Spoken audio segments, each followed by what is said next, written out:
Welcome to Connections, a podcast from the Graymere Church of Christ in Columbia, Tennessee. Our goal is to have discussions and messages that encourage us and strengthen our faith. We appreciate you joining us. Let's keep learning and growing together.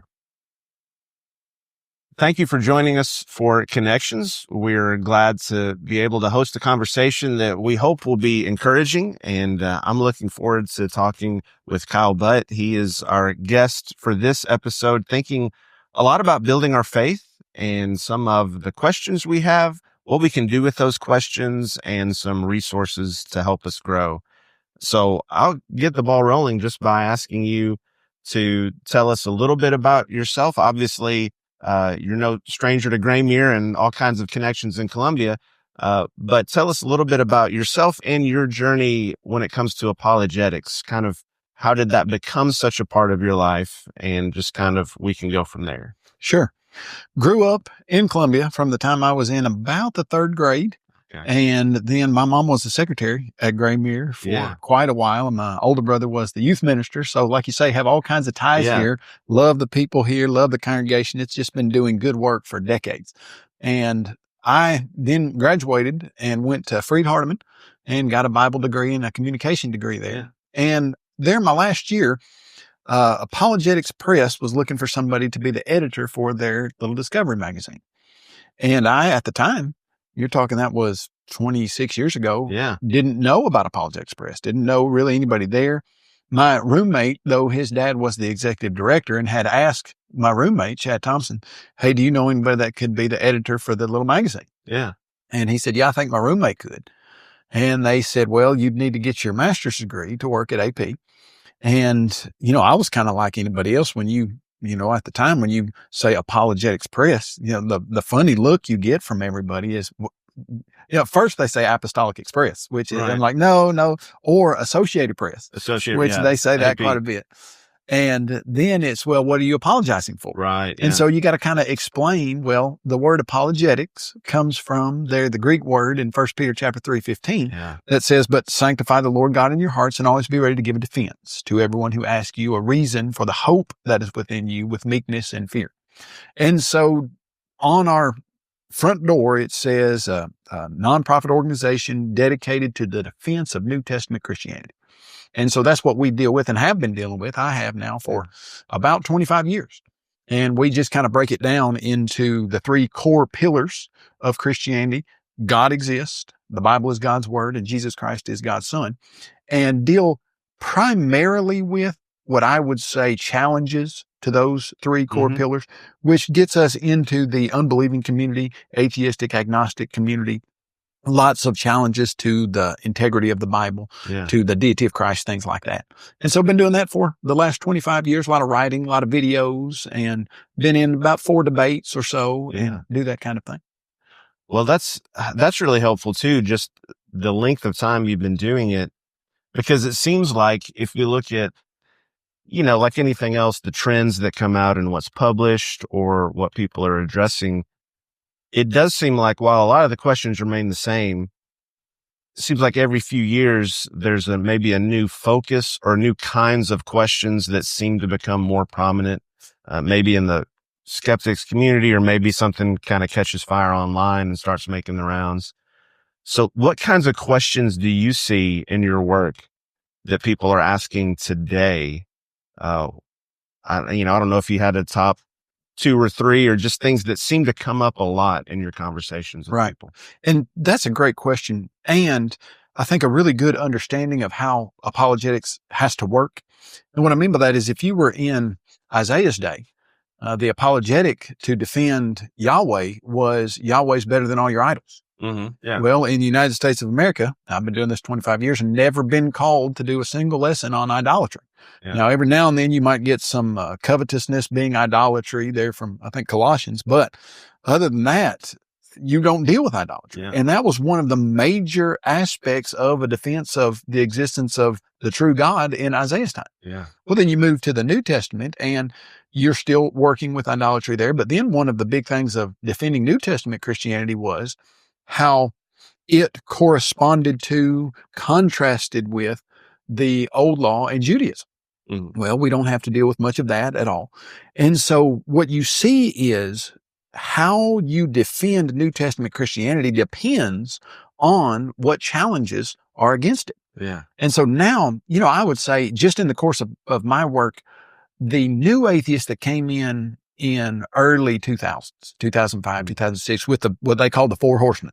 Yeah. It was a play on the Four Horsemen of the Apocalypse in Revelation, which were Richard Dawkins, Daniel Dennett, Sam Harris, and Christopher Hitchens. They brought in what is now known as the New Atheistic Movement. And it was very sarcastic, very demeaning. All religion is terrible. And if you are a monotheistic religion, you're an idiot for believing that kind of thing, etc. That has phased out. And a newer, more, what I would say, there's a nuanced type of nice atheism is now in play, where, hey, I'm not saying that I know God doesn't exist, but I don't think he does, and here's why. And it's taken on a very different personality. And so now the questions are that I can see, hey, why would a loving God allow anybody to go to hell? Why would a loving God allow the pain and suffering that I see? Yeah.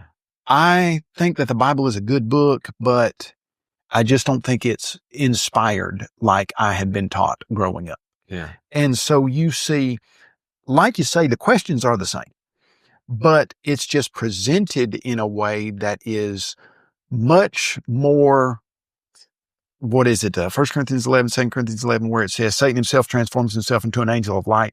It's just nicer and kinder. And we're not trying to beat you down as a Christian. We're not trying to convince you that this is wrong. We're just saying we can't imagine a world where a loving God would let people go to hell forever. Yeah. And that is an interesting contrast because, as you mentioned, those guys like, Christopher Hitchens' book is pretty straightforward.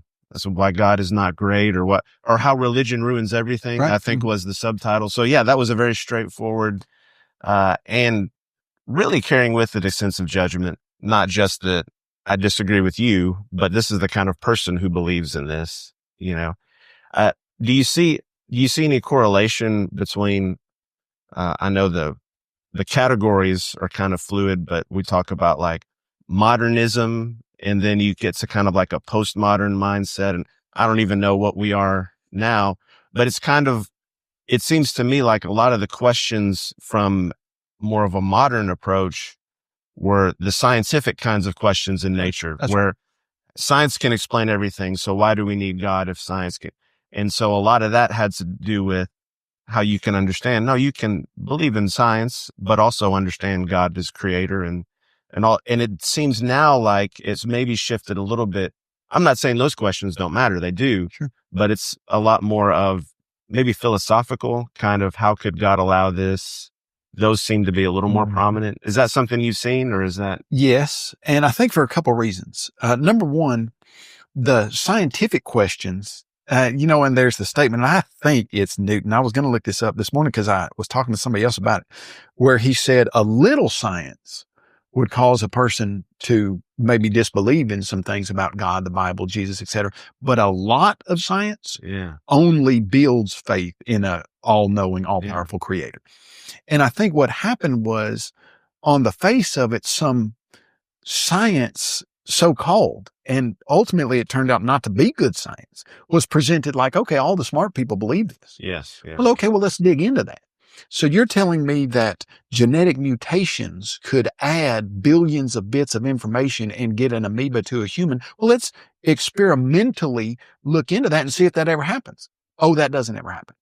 In fact, to get a unique fold of a protein, it would be one chance in 10 to the 70th power, which is almost as many as the subatomic particles we've got in the universe. Okay, that's not going to work.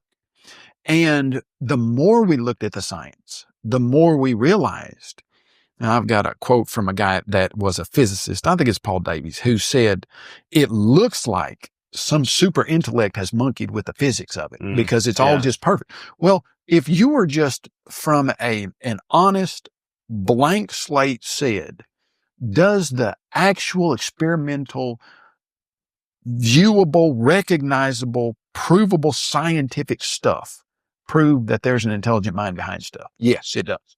And so I think you're right in that. All right, that discussion has kind of taken the back seat to what I then would say is I don't know what to call it. It's the me. Yeah. I don't see how this would be the case. I'm not convinced. I would never do this. Yeah. And so when you present information to a person, I say these days, and it's where they're, but like you'll have a young person, 25 years old, and they'll say something like, well, I'm not convinced that a loving God would ever allow someone to suffer eternally. And I would never do that. And if there was a God who loved me, he would give me enough information and evidence that he would know what I would need to believe. And if I don't believe, then it's because he hadn't given me enough evidence for that. So I don't believe in a loving God. And it's very self-centered, very much. It can't be a problem with me. Yeah. It's got to be a problem with the evidence or with the conception of God. And so I think what we now have to do is show, could it be that there could be a person who's not convinced, and they're not convinced because, well, the evidence is there, but something about the way they're thinking or their heart, etc., is not allowing them to view it properly. Yeah. And, just to go a little bit further than this, the irony of that is they recognize that in many different scenarios. Okay, the earth is round. Somebody's going to say the earth is flat. Here's all the evidence you need to know the earth is flat. And that person says, well, it's just not enough. I'm not convinced. Yeah. Well, it's not because the evidence doesn't show that the earth is round. It's because something about the way you're thinking or processing this is not allowing you to be convinced of this. Yeah. And that's the new thrust. Well, if I'm not convinced, it's the evidence's fault or it's the conception of God's fault. Well, okay, no, that very easily is shown to be the case in different scenarios. So could that be applied to you now? Yeah, that's such a interesting way to think about it. And as you mentioned that, I was replaying conversations in my mind, and I think if we've talked about that, we've probably seen that shift to maybe the me-centered approach, self-centered kind of approach. And the challenge with that is if you compare how individualistic we are, in America, and you start looking back at even the groups that you read about in the New Testament, they were very group oriented. It was as a collective oriented. My individual self didn't matter as much as am I, supporting my community? And part of that seems to be like kind of an American thing of we're pretty used to, we can be individuals. We get to determine how things go in our life. So since I can determine that, why can't I determine the criteria where God should prove his existence to me? So that's fascinating to think about in those conversations. And I know there's only so much we can do. You can't force anyone to believe something, but what have you found to be helpful in like 21st century, conversations about this kind of thing? What are some approaches you found helpful with the skeptics and kind of addressing some of those questions?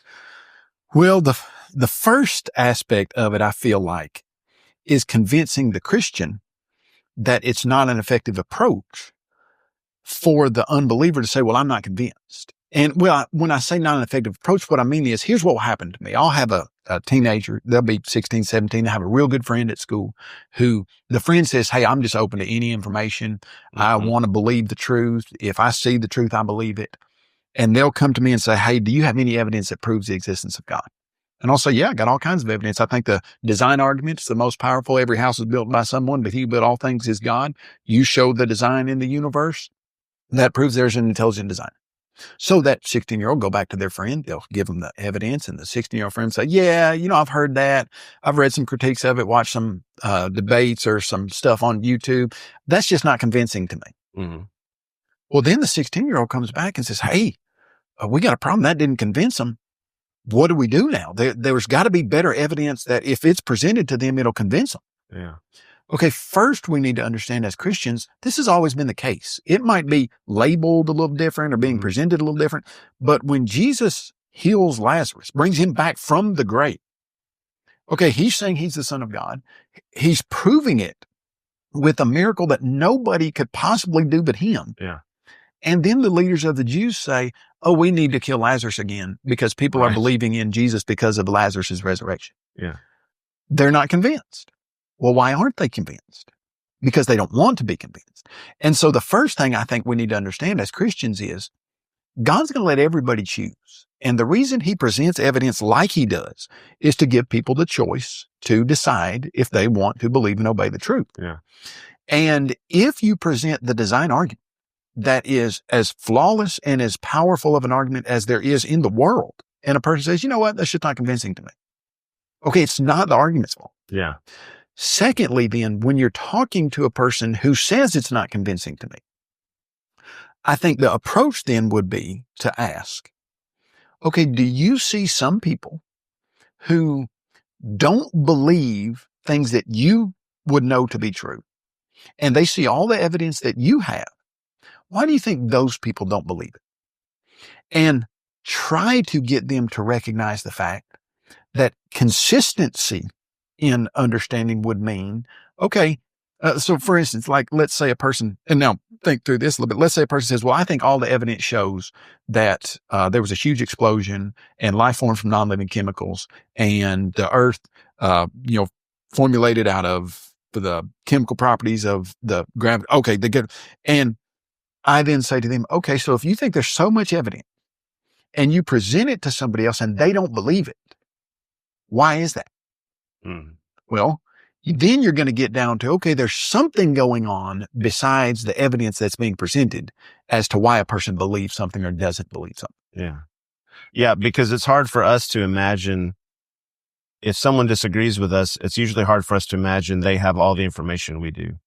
Correct. If they just knew this, then and so when you give them that information and they still choose not to believe, I can see with the 16-year-old or with anybody, you're kind of shocked saying, well, wait a minute. Here's the thing that's so valuable to me, and I've presented it, and now it's being rejected or resisted. And one of the things you mentioned too that has probably changed a lot in the last, 10 or 15 years is just how much information you have available online and social media that will reinforce whatever I'm seeking to believe or whatever I'm interested in believing. And so is that something you've run into? Like, do you have conversations with people and then they sort of come back and get online and they start, all right, what does so-and-so say about this? And then come back with, okay, I watched this video. Like, is that where you find a lot of people are getting information now as opposed to, the more traditional ways of doing it? Oh, absolutely. YouTube videos are where most people are getting most of their information. And that's not a bad thing. As long as so if you ask the question, you can ask it in a couple ways. Well, why would God do that? Okay, how is that question being asked? That's initially confrontational and already coming to a conclusion that you can't think of a reason why God would do that. And the question itself is acting as a challenge and an argument against God. Says, well, why would God make a world where most people were going to heaven? I mean, most people were not going to heaven. Well, why would God allow the idea where you live for 60 years and then you could be lost eternally? Well, why would he do that? Yeah. Okay. Now then, if you ask it, well, why would God do that? Okay. What I see happening is if a person is asking and really wanting information, then they go to both sides. They try to weigh it. And if they want the truth, well, you know what Jesus said, ask and it'll be given to you, seek and you'll find, knock and the door will be open to you. But what I see people doing is claiming to want the truth, but asking the question in a accusational, challenging way without really wanting an answer. Well, why would God do that? And then when you give them a plausible answer, well, that doesn't make sense. Why would he? That doesn't make sense. So what else you got? Well, and then you give them another plausible answer. Well, the way they're starting the question is accusational and challenging. And it's not a search for information. Now, here's the problem. And the problem is, who's to judge if somebody really wants to know and is trying to find the truth? And it's very disconcerting, especially to young people. But I think, like you say, to everybody, when somebody looks you in the eye and says, all I want is the truth. Mm-hmm. I just want to obey the truth. I just want to know the truth. Right now, I think the truth is there's no God. And you present them with evidence and they say, that's just not convincing to me, but all I want is the truth. Yeah. Well, so are you going to then mentally and maybe even actually say, I just don't think that's the case. I don't think you want the truth because here's the evidence and the evidence is pointing to this, but you're not believing that. Yeah. Well, I would believe it if the evidence was strong enough, but I just want the truth. So I think that we've got to really understand that just because a person says all they want to do is believe the truth and they're just seeking the truth and that, well, if you don't end up on the side of truth and you've got all the evidence that other people have that end up on the side of truth, then you're not really trying to pursue that truth.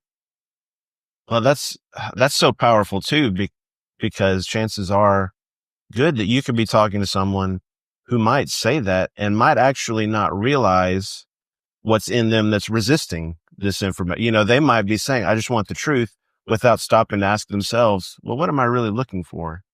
And so that causes them to have to be willing to do some introspection. And that's a whole other set of conversations and discussion. One of the things that's kind of related to this, but I think is helpful when we consider the environments we have in congregations, Bible classes and other places, for discussion and asking questions.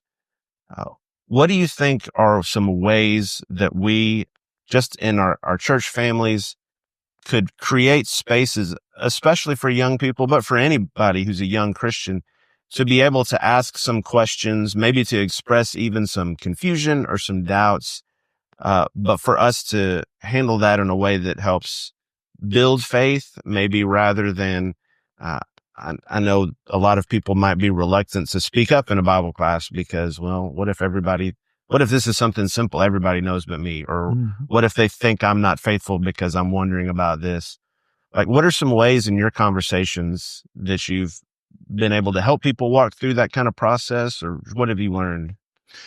Well, interesting. You should ask that question. It's an excellent question. I just got through with some doctoral research on this subject. And basically I was interviewing some qualitative research on 15 people who were members of the Church of Christ, but now are atheists and agnostics. And then in the course of doing that, of course, did a lit review and found all kinds of good information. And here's what we're finding: that you need to assume that 70% of all of your young people are going to have serious questions about the three pillars of Christianity.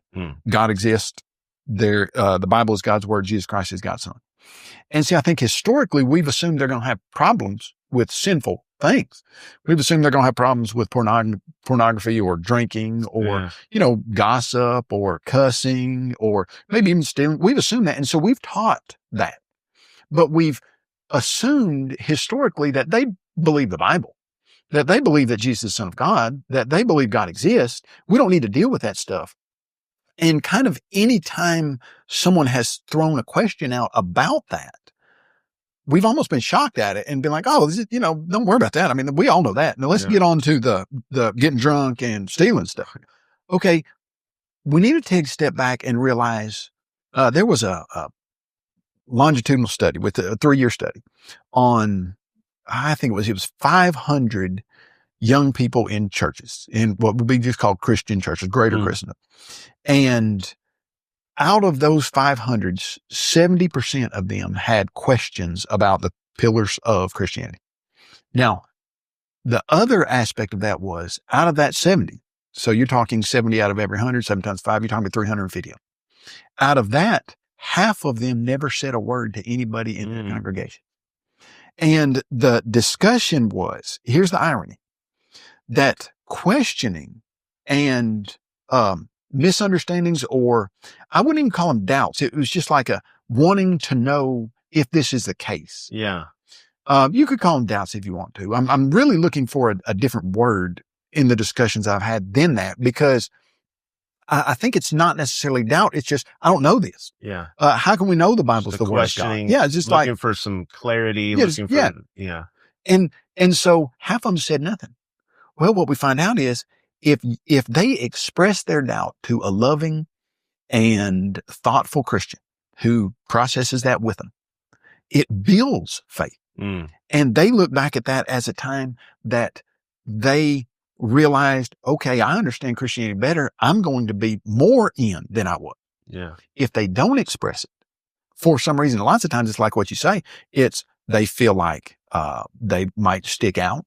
They feel like they would get kind of reprimanded for it. I was just hearing a story where one young lady, she is now married, has a family, but when she was 10 years old, she went to a church with one of her friends. She wasn't religious, didn't really go. And she went with her friend and asked the guy who was doing the class, well, how do we know the Bible's the word of God? And he said, look, if you're going to ask a question like that, you don't need to be here. And she said, okay, fine.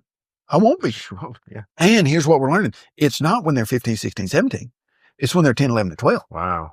And so, if you don't help them process that at 10, 11, 12, 13, early adolescence, then lots of times they'll keep it in. And when they keep it in, they then start going to the internet, YouTube, and getting everything from everybody that is not a solid source of information. And unexpressed doubt leads to full-blown unbelief. Expressed processed doubt leads to further faith. So your question, I know I'm getting long-winded though, but your question there is, well, okay, so how do we fix it? Yeah. You know, one of the people that I was reading said in their 5th and 6th grade class, they had 56 seconds of time at the end of class, 5th and 6th grade, 56 seconds at the end of class for the kids to write down any question they had. And then the teachers would deal with it. Timothy Keller, who was a well-known apologist, New York, had the congregation huge, about 5,000 member congregation there in New York. They had a 45-minute question and answer after every one of his sermons. Yeah. And he said it was one of the greatest things we did because, number one, you show people you're not afraid of these questions. Because when you don't open yourself up for questions publicly, what you're just kind of saying is, the Christianity that I'm involved in can't process this in front of a wider audience. And then another one of the guys who was writing about, I thought this was neat.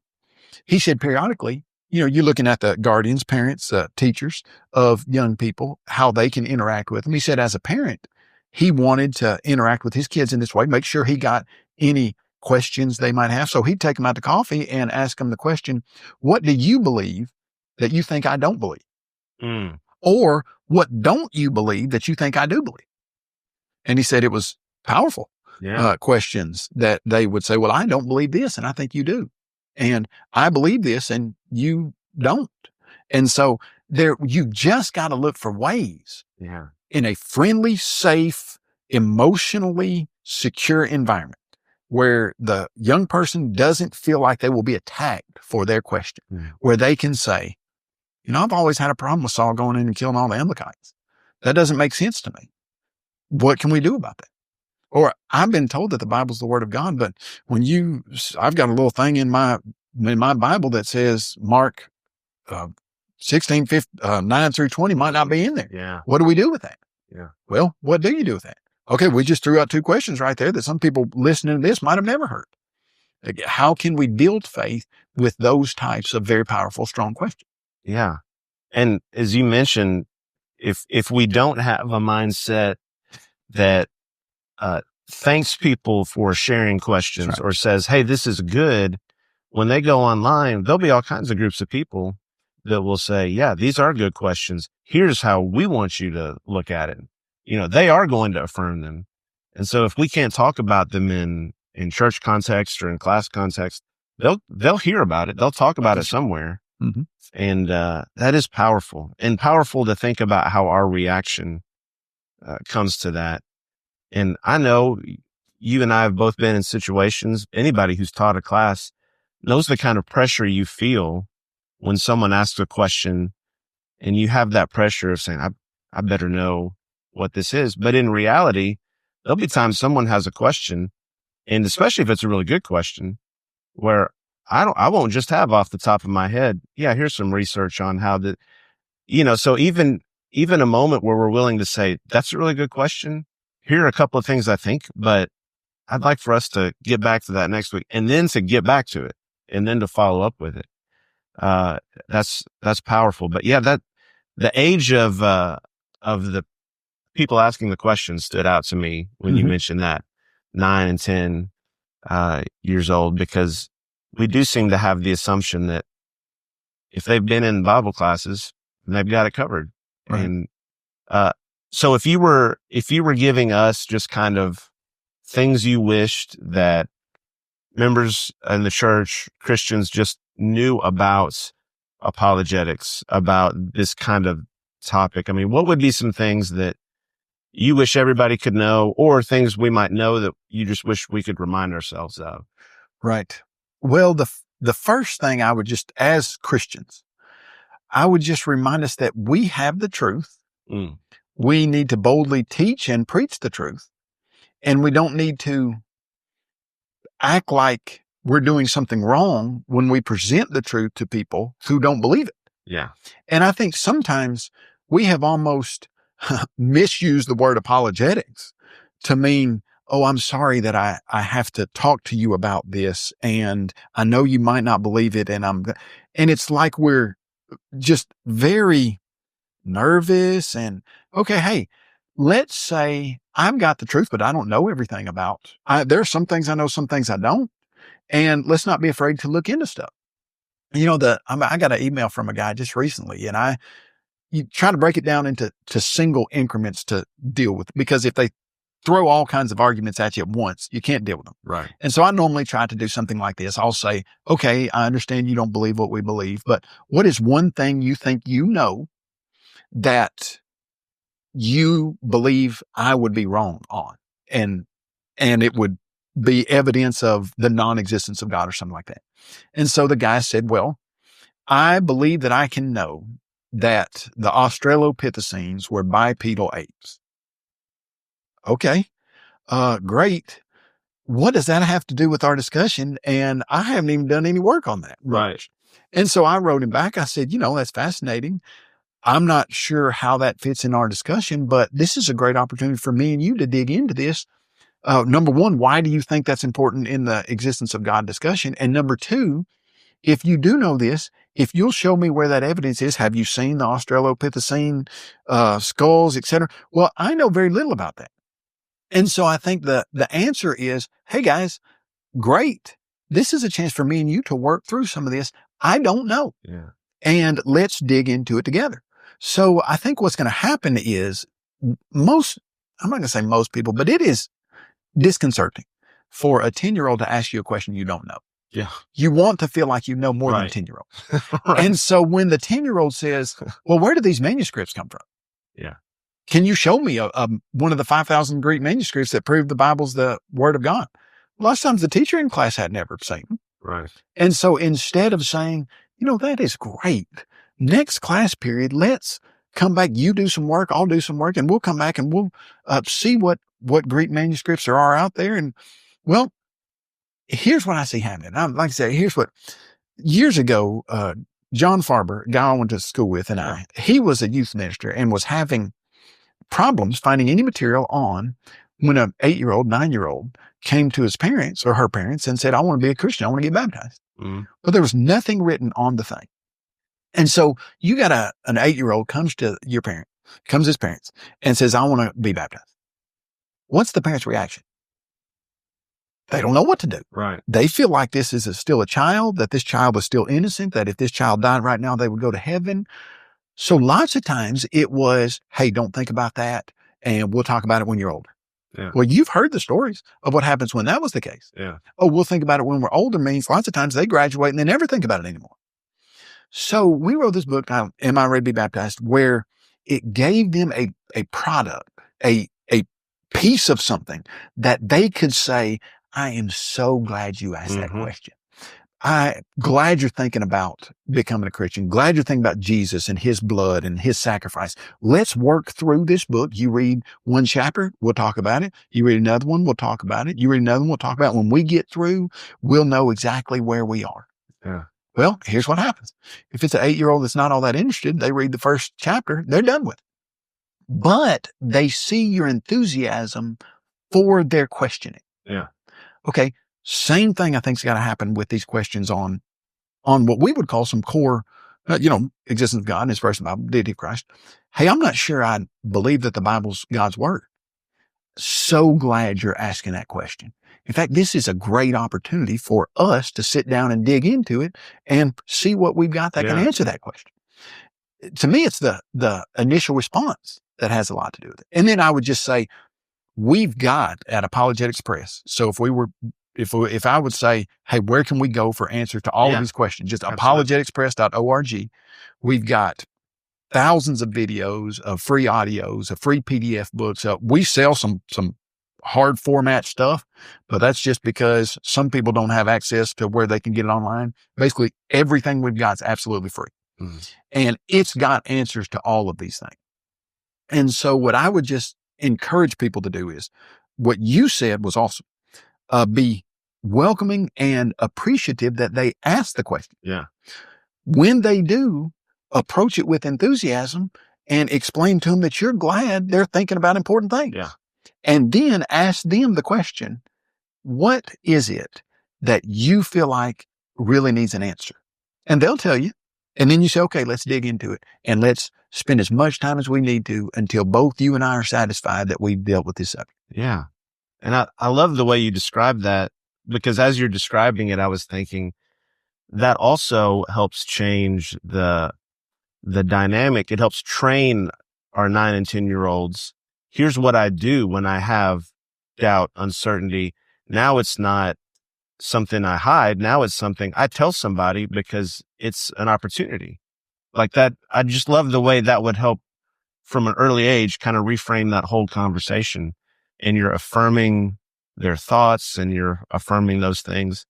So that's good. And that's good to remember. I know we have a lot of parents obviously listening to this, and we've been there, at least I've been there, where a 10-year-old's asked you a question and you thought, I thought I knew more than a 10-year-old, but let me think about this. How do we do it?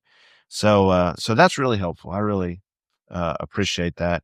And we will have on the information for the podcast, have a link to apologeticspress.org. Kind of as we're wrapping up, are there any things specifically? I know you mentioned some of the stuff that's out now at Apologetics Press. Anything you want to highlight or to say, hey, this has been something people might want to check out? Yes. We've got 2 products now that I think are, I'm not going to say a necessity. You can find this stuff other places, but we put together about 8 years ago, 5 now, I guess, a study Bible. That's a 2,500 page full color study Bible that has answers to the most current challenges to the Christian faith and the God of the Bible. Yeah. You're talking, if you're reading the section on Saul going in and killing the Amalekites, we've got, is God immoral for commanding or condoning the death of innocent children? Yeah. Well, what about the science that shows that the flood never happened? Right there during the flood, we've got, here are the scientific evidence that prove a worldwide global flood. It is a fascinating resource that basically Apologetics Press has been around for 45 years. So we had 45 years of material to choose from and incorporate into the text of the New King James translation. And it's just been, every single senior that my wife and I fully believe in this product. Every senior that sends us a graduation invitation, we give them an AP study Bible. I just feel like it's something that an honest hearted person who is coming into contact with real challenges to the faith. Absolutely. They get a very solid, efficient answer to the questions they're going to run into. And of course, the proverb says the first one who pleads his case seems right till his neighbor comes and answers him. And so I can't tell you how many times I've run into people that say, well, the Bible's full of contradictions. And you say, well, why? Well, because it contradicts itself here. And they've heard it all from the atheistic skeptical community. And they've just never had good reasoned answers for, well, we've got answers to virtually every single alleged contradiction that's ever been presented in the study. Yeah. And so that study Bible, we're working now on a kid's study Bible that should be out probably in a year and a half. And I think it's going to be a fascinating resource as well. And I would say if the study Bible itself is fascinating. Now, we've got a small Bible that we use as an evangelism Bible that came from this. We had a missionary lady and her husband who were studying with some Chinese people and a couple of Chinese ladies. And one of them said, I want to become a Christian. The other one said, I would, but I'm just not sure I believe in God. Well, they were going back into mainland China, if I understand it right. And the missionaries weren't going to get to interact with them. And so they said, do you have any material that you can send them? Well, we sent them a little book. It's a kid's book, 4th through 6th grade, called How Do You Know God Is Real? About 2 weeks later, they emailed the missionaries back and said, hey, we both became Christians.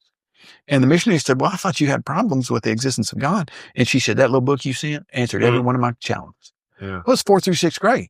So she's in an atheistic society, basically, and just never heard the arguments for the existence of God. So we've got a small Bible. It's got about 150 pages of stuff that is existence of God, low level, inspiration of the Bible, low level, answers to alleged contradictions. So you've got the text of the Bible in the front, about 50 pages in the back, about 50 pages, and then scattered throughout where there would be blank spaces, answers to some of those things. Yeah. And those, the first year we printed them, we printed, I think, 75,000 and distributed almost all of them. Wow. And so we have designed them to be very inexpensive. They're about $7 a piece if you order them in bulk, and people give them out everywhere they go, disaster relief, etc. And they are really good evangelism tools that give people the basic stuff that if they're an honest-hearted person and they've just never heard the evidence for the existence of God and inspiration in the Bible, this is going to give it to them. And so those two sources, and then I'd say our website, it's got all kinds of articles, just thousands of articles and things like that. Well, and we've already talked about how so many people get their information from YouTube videos. So the fact that you all have put so much out there online is helpful too. That gives people something if they're researching, even if it's a link someone can send or, hey, check this out and we can talk about it. So that's awesome. I appreciate you spending time with us. And enjoyed it. As we've been talking about, we're seeking to increase our faith. And so there's some good resources here to do that. But also just encouraging us to think about the way we talk to others, I think is really helpful. So we appreciate you joining us. Hope this has been a blessing to you, and we hope you can keep watching Connections with us. Thank you for being part of Connections. We hope it was an encouragement to you. If you live in the Columbia area and don't have a church home, we would love for you to worship with us. You can find out information about meeting times, classes, and what to expect at Graymere.com. You will always receive a warm welcome from the Graymere Church of Christ.